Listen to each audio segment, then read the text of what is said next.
आप कभी भी अपने बॉस से या अपने आकाओं से यूं कहें कभी श्रेष्ठ ना दिखें, क्योंकि दुनिया का हर इंसान अपने आप को असुरक्षित महसूस करता है और सुरक्षित महसूस करना चाहता है। जब आप अपने गुणों का, अपने टैलेंट का लोगों के सामने प्रदर्शन करते हैं तो लोगों के अंदर ईर्ष्या, द्वेष, तमाम तरह की ऐसी भावनाएं उनके अंदर जाग जाती हैं और ये होना स्वाभाविक है, ये नेचुरल है। जब आप अपने गुणों का, अपने हुनर का लोगों के सामने प्रदर्शन करेंगे तो लोग आपसे ईर्ष्या, द्वेष करना शुरू कर देंगे, ऐसी भावनाएं उनके अंदर आनी शुरू हो जाएंगी और ये होना स्वाभाविक है, इसका कोई इलाज नहीं है। और आप ऐसी उन लोगों की ओछी मानसिकताओं की या ओछी भावनाओं की चिंता करके आप अपने जीवन को बर्बाद नहीं कर सकते। आप अपना जीवन खराब नहीं करें, क्योंकि लोग सुरक्षित महसूस करना चाहते हैं। जब आप ऐसा करते हैं तो लोगों को असुरक्षित महसूस होती है या असुरक्षा महसूस करते हैं।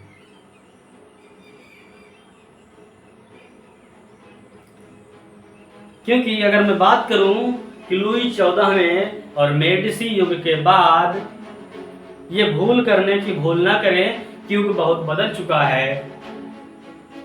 युग आज भी लगभग वही चल रहा है, क्योंकि आपसे ऊंचे पद पर बैठे लोग अपने आप को सुरक्षात्मक महसूस करना चाहते हैं, अपने आप को सुरक्षित महसूस करना चाहते हैं। वो राजा और रानियों की तरह होते हैं, वो अपने आसपास के लोगों से ज़्यादा श्रेष्ठ दिखना चाहते हैं हर मामले में, चाहे वो गुणों का मामला हो, क्वालिटीज़ का मामला हो, चाहे वो आकर्षण का मामला हो। यानी हर किसी मामले में आपसे ऊंचे पद पर बैठे लोग अपने आप को श्रेष्ठ मानते हैं या अपने आप को श्रेष्ठ देखना चाहते हैं।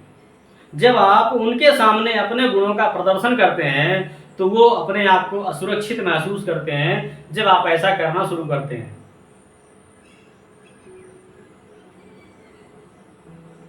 भूल से भी ये भूल करने की कोशिश ना करें कि आप अपने गुणों का प्रदर्शन करके अपने बॉस की सद्भावना को हासिल कर लेंगे। इस भूल में न रहें या भूल करने की गलती ना करें, परिणाम ठीक उल्टा होगा। हो सकता है आपका बॉस उस वक्त आपकी तारीफ करे, लेकिन मौका मिलते ही वो आपसे कम बुद्धिमान व्यक्ति, आपसे कम इंटेलिजेंस वाला व्यक्ति, आपसे कम आकर्षण दिखने वाला व्यक्ति को तुरंत हायर कर लेगा, आपको वहां से तुरंत हटा देगा।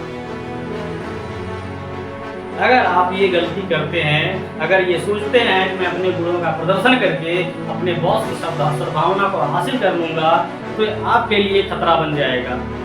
शक्ति के दो पहलू होते हैं, इस शक्ति के दो पहलू होते हैं। पहला कि हो सकता है कि आप बिना कुछ किए ही अपने बॉस से या अपने आकाओं से श्रेष्ठ दिख रहे हों, या आप जीवन में बिना कुछ किए ही अपने आकाओं से आकर्षण में ज्यादा दिख रहे हों। अगर आप इस आकर्षण को कम नहीं करना चाहते, कम ना करना चाहें, फिर भी आपको इस दैत्य से बचने के लिए अपने आत्म प्रदर्शन को कम करने की कोशिश करना चाहिए। ज्यादातर फोकस करें, जब आप अपने बॉस के साथ हों तो कोशिश करें कि अपने गुणों का ज़्यादा से ज़्यादा हाइड करने की कोशिश करें, गुणों का ज़्यादा से ज़्यादा छिपाने की कोशिश करें। अन्यथा आपका बॉस आपसे अपने आप को असुरक्षित महसूस करेगा, इससे आपके लिए खतरा पैदा हो सकता है। इस चीज को समझने की कोशिश करें। बात छोटी सी होगी लेकिन बात में कितनी गहराई है, इस चीज को आपको सोचना है कि मैं अपने शब्द को या अपने टैलेंट को, अपने हुनर को कहाँ, कितने और किस तरीके से यूज करना चाहिए।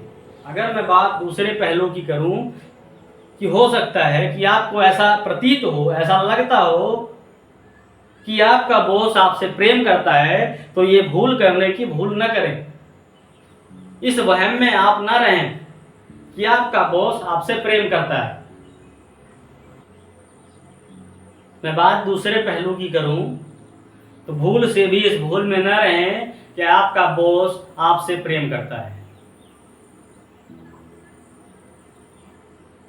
भूल से भी इस वहम में ना रहें,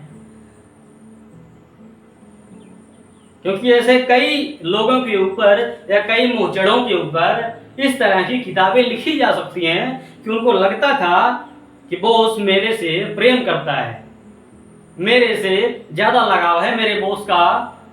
ऐसे मोचड़ों के ऊपर कई तरह की किताबें लिखी जा सकती हैं।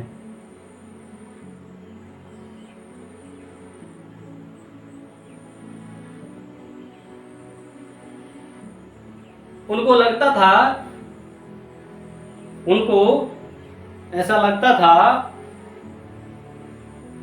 कि मैं अपने मन मर्जी का काम कर सकता हूं, मेरे अंदर वो हुनर है, वो गुण है, मैं अपने मन से अपना प्रदर्शन कर सकता हूं। अगर आप इस तरह से करते हैं,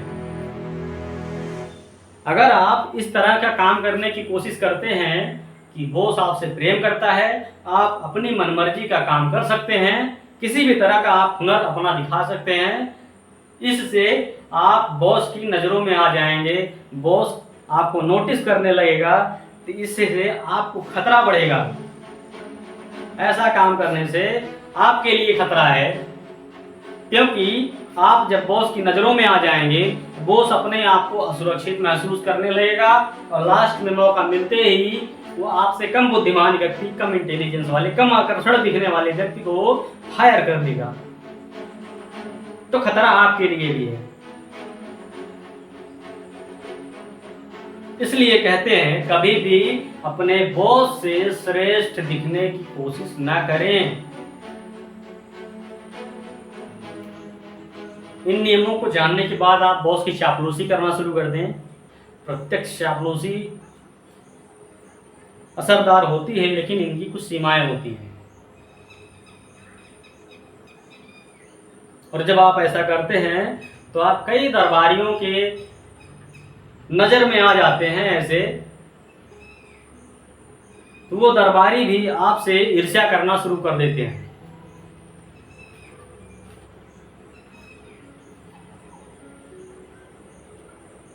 दूसरी अप्रत्यक्ष चापलूसी, इनडायरेक्टली। इनडायरेक्टली का मतलब है इन सब बातों को जानने के बाद,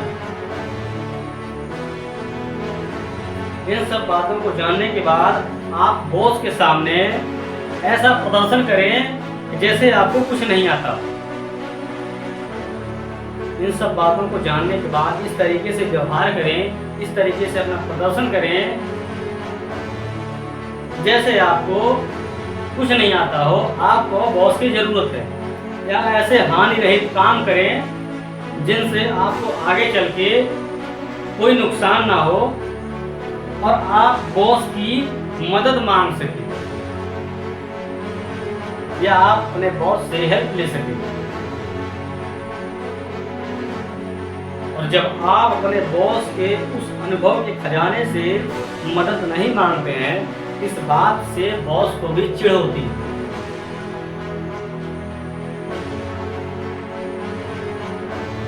क्योंकि आप बॉस से भी आगे निकल रहे हैं, इस बात से बॉस को भी चिढ़न होती है। यह है चापलूसी करने का तरीका कि बॉस से चापलूसी करें। आप प्रत्यक्ष तरीके से इस तरीके से प्रदर्शन करें, ऐसे हानि रहित गलतियां करें जिनसे आपको आगे चल के नुकसान ना हो, और बॉस से मदद मांगने में या हेल्प मांगने की जरूरत हो आपको, या बॉस को ऐसा लगे कि इसको मेरे हेल्प की जरूरत है। ये चापलूसी करने का तरीका हो सकता है। इसीलिए कहते हैं कभी भी बॉस से श्रेष्ठ दिखने की कोशिश ना करें, आप अपना बेस्ट दें, लेकिन कभी बॉस से श्रेष्ठ बनने की कोशिश ना करें। अदरवाइज आपको अपने बॉस को चेंज करना पड़ेगा।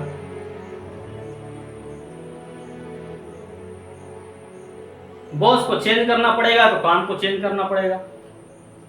इसलिए कहते हैं कभी भी अपने बॉस से श्रेष्ठ न दिखें। इस तरह की तमाम प्रकार की कहानियों को जानने के लिए, तमाम प्रकार की शक्तियों के बारे में सीखने के लिए या जानने के लिए इस चैनल को सब्सक्राइब करें, लाइक करें, कमेंट भी करें और शेयर करें।